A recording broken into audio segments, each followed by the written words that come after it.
guys, welcome to Lady Shuna. I am a new Tensura channel. In this video we will continue the chapter 1, of volume 19, of Tensura light novel. If you haven't watched the previous video, please feel free to visit my channel. The links can also be found in the description below. If you like this kind of content, then please consider leaving a like, and subscribe to the channel. All media used in this video, are used in the purpose of entertainment and education, under the terms of fair use. All clips, images and music belongs to their respective owners. So without further ado, let's get into the video. Rimuru thought that if the aggressors were to target the golden land of El Dorado, it would be difficult to deal with them. As a matter of fact, Leon's people do not have enough forces to fight them. As a result, in the worst-case scenario, they would not be able to stop them from overrunning the place. However, the general decision of the knight captains was to stay in the country and rebuild the town and castle.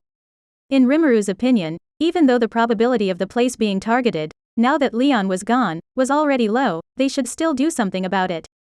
On the contrary, Guy's opinion was different. He thought that if the decision of the general knights was to stay, they should just let those people do what they want.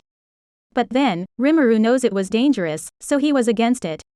But you know, there's no point in just talking about ideals, right? You can ask El-chan, but I don't think Sarian will accept them, either. Leon's country has a population of less than 20 million, so it would be impossible to prepare enough food to feed such a large number of people. Even if Rimuru and the others were to consider the fact that those people could endure for a few days, there was still nothing they could do if they didn't know for how long. It would be psychologically disheartening for the people of the Golden Land El Dorado if they were to be sheltered without working. Rimuru knows it well, that even just to be away from one's work for a long period of time was enough to make one feel uneasy. So, one thing's for sure, the idea of evacuating the people of Leon's country to another country was unrealistic, as was pointed out earlier. On the other hand, having someone stay behind to guard them was also. By the way, Guy, you won't be staying here, right? Well, I guess it's fine. I guess it's no good. As I thou, eh? What? It's not like we have a choice. This place is of little importance anyway, but even so, there's always the possibility that they'll take it out on them. Rimuru and Sylvia was utterly shocked, because they hadn't expected Guy to agree so openly. They were surprised that the rumored terrible, ruthless, and cruel Red King, Rouge, can be such an understanding demon. Are you bastards trying to pick a fight? No way. There's no way I'm going to pick a fight I can't win. Of course not. I'm counting on you, Guy-san. As Guy's eyes were glaring, Sylvia-san and Rimuru exchanged glances, and they tried to cover it up with a friendly smile. So, a conclusion was made. Guy would defend Leon's territory. Then, Kagali arrived. Oh, Kagali-san, have you settled down yet? Yes, it was so long ago that I don't even remember the details now. There is no point in getting over sentimental about it. It was clear that she was trying to be tough, although she replied that way. Kagali thanked Misery, who thoughtfully prepared a seat for her, then she sat down. So, is there something you wanted to talk about? Rimuru thought that Guy being able to ask something directly like that was one of his strengths. Perhaps Kagali felt the same way, so she opened her mouth with a wry smile. I just thought I'd tell you everything I know. Rimuru already knew that it was going to be a long story, based on Kagali's refreshed expression. He also felt that what they was about to hear would be Kagali's private life, so he asked for a confirmation first. Are you sure it's okay for us to hear about this? Yes, I am grateful to Rimuru Dono, so if you don't mind, I would love to do. Because Kagali put it that way, then Rimuru and the others had no reason to refuse. Thus, they started listening to Kagali's personal story in silence. The story includes her long life as a princess of a great nation, the guilt she felt towards Milam, the fear she felt towards Guy, her resentment towards Leon, and its sublimation. Rimuru almost felt guilty for having killed Clayman after listening to Kagali's story. After all, the Clayman in Kagali's story was a kind and caring man. He could also tell, from Kagali's tone of voice, that he was loved by his friends. However, she had been distorted by her role as Demon Lord, and in the end, she was used by Lieutenant Kondu. As a result, Kagali was abandoned by Demon Lords, particularly Guy, and became the cause of many misfortunes. About Clayman, well. Oh, there is no need to apologize. It was I who devised the plan, and Rimuru Dono was just better than I was after all. This is a world of survival of the fittest, and there is no need to show mercy to the loser. Rimuru agreed to what Kagali said, since in the first place, Clayman had been completely evil, from Tempest's point of view. They would have suffered a great deal, if he hadn't eliminated him. So, even if he had a good side to him, the atrocities he had done were still true. Rimuru thought that there were some things that he should give a thought about, and that is regarding the fact that Clayman was probably being manipulated, and that he might have even developed some sympathy for him in an unorthodox way. And then, Rimuru decided to tell Kagali something that had been holding back, wondering whether he should tell her or not. Actually, I wanted to talk to you about Tyr.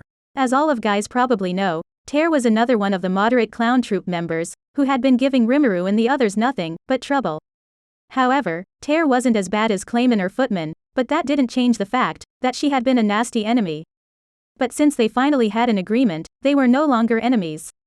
So, if not as a friend, it was only natural for them to help Tyr as an ally. That's the reason why, when Tyr was about to be killed by Jahil, because she had been seriously injured, while protecting Kagali, Rimuru came and saved her. Seal was helping Tyr while she's still resting in her hospital room. Isolation of the information particles that constituted Clayman's heart has been completed. Would you like to combine them together to make up for Tyr's missing components? Rimuru remembered that when Seal asked him that question, he agreed to do so. He also thought that when he had absorbed Clayman, all of him has become his energy, but it seems that the residue had been placed in isolation. Also, that's because Rimuru didn't want to leave such a thing behind, since he thought Clayman would be happier to return to his friends rather than to remain in his body. Perhaps Seal could have revived Clayman completely, since it seemed to Rimuru that the success rate would have been reasonably high if the emulated soul had been inhabited by the information particle residue and given a temporary body. But he never heard the answer, so Clayman remained dead. Rimuru admitted that it is also one of the reasons why he wanted to help Clayman to be a part of Tyr from now on. However, Rimuru had not been sure if he should tell that to Kagali and the others, since that was completely his own decision and ego. But now, he thought he should tell them. Is that so, that kid, with Tyr, thank you. Kagali muttered and smiled wistfully. So, Rimuru was relieved and glad that Kagali seemed to be happy too. However, as if to remind him that they were still there, Sylvia and Guy spoke. Rimuru took the bait anyway, although it would have been better if he had just ignored them. By the way, Rimuru-kun, I've been listening to you, and I think you're being too selfish. Indeed. Even the divine ancestor didn't do such a crazy thing as collecting the residues of the dead and transplanting them into others. When did you guys become such good friends? Huh? We don't really get along. It's not bad though. Yeah, that's right. From my point of view, I'd say you're the one who's incomprehensible when you just casually chat with the Lord of Darkness, who is synonymous with fear. Rimuru was convinced that it didn't matter even if Sylvia put it that way. Because he knows that Guy was a little more open-minded than he initially thought. Being on the same side with him, Rimuru already realized that Guy doesn't get angry over trivial things, so as long as one kept in mind the things she should pay attention to, he was easier to get along with than people might think. I knew Rimuru-kun was strange. Even more so than what El-chan told me. To begin with, I thought Guy Crimson was a horrible demon who became a demon lord after killing my brother Jahil in seconds. If it were that easy to get along with him, no one would have any trouble, right? As Sylvia went rumbling on with that, Rimuru didn't have the chance to interrupt her.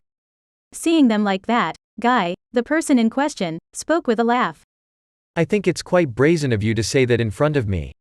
While Sylvia seems to have taken a liking to Guy, she earned Guy's respect, on the other hand. That's because Guy has a tendency to give respect to those who don't fear him. In any case, Rimuru thought that he had gotten away from the subject, but that was not the case with Guy, who still had not forgotten about what he was saying. So, he had no choice but to explain. So, Rimuru, what did you do with the Clayman residue? No, it just sort of happened, you know? It really was just a coincidence when I was saving them from Jahil's attack. Rimuru just came up with excuse, although it was a little sad that he had gotten used to this. However, he had no intention of revealing his abilities, and if any situation arose, he intended to keep silent. That's why, for him, telling the truth was out of the question. That's suspicious. Dot, are you hiding something? Talk to him more. He always keeps his mouth shut about the important things. Shut up, you guys. There's a lot of things I don't understand, and I don't know why it happened this time either.